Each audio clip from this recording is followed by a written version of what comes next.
Alright, went to the steel yard today and picked up some steel for some projects I got coming up. But I wanted to share with you my homemade rack here.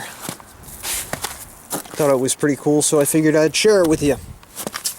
So basically what I did here is I got my two plow bracket receivers, and what I did, I took a piece of steel. I'm not sure the exact sizes, but it's very similar to the size of the plow bracket. And I notched out a section in there so it kind of fits into the receiver. And then I drilled a hole right there. So that's pretty much how that's attached. And what I mean by the notching, so I'll show you my plow bracket real quick. As you can see, it's got that notch right in there. So what you do, you slide the bracket in there, and there's like a bar or a bolt or something. And that's where that's where the bracket rests on. And then you insert your pin there, and that's how you put your bracket in. And yeah, so I got that, and then that goes up to a 1-inch bar. If you were to make your own, I would recommend using probably a 2-inch bar. Would do a little bit better because the 1-inch is, as you can see, it's a little wiggly, but you know what, it's plenty strong. Threw a gusset plate on there, and I also drilled out a hole. That way I could put my ratchet strap on there, and nothing special at the top. Another piece of 1-inch bar, and I covered the opening for the main bar going up with that cross bar.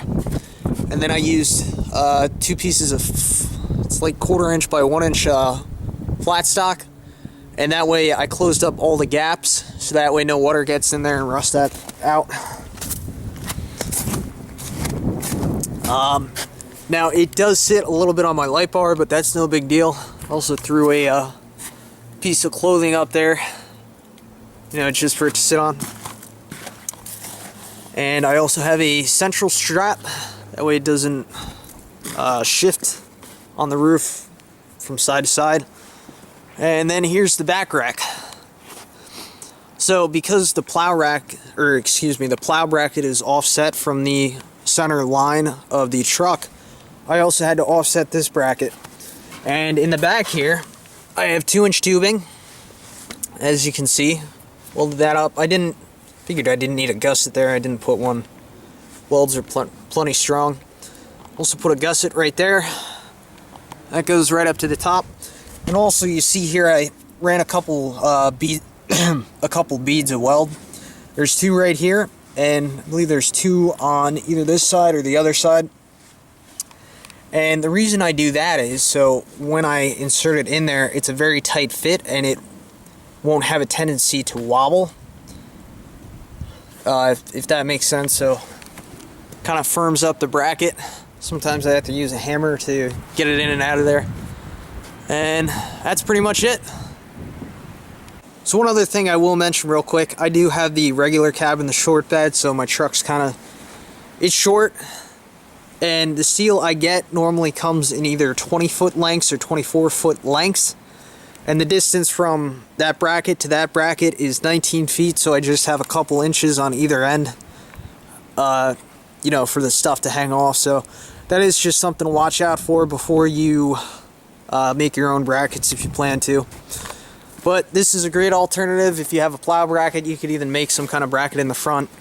If you don't have a back rack or you can't really put one in. I never really figured out. I always wanted to do a back rack back here, but I have these plastic trim pieces for the bed rails, and I never really figured it out. I think the way I would have had to do it was I would have had to drill down there, but there's like a little gap in here, so it kind of sucks, but you know, it is what it is. I got by. I always wanted to do the lights on either side, but you know, I made do with what I have, and it does just fine. So yeah, let me know what you think. Thanks for watching.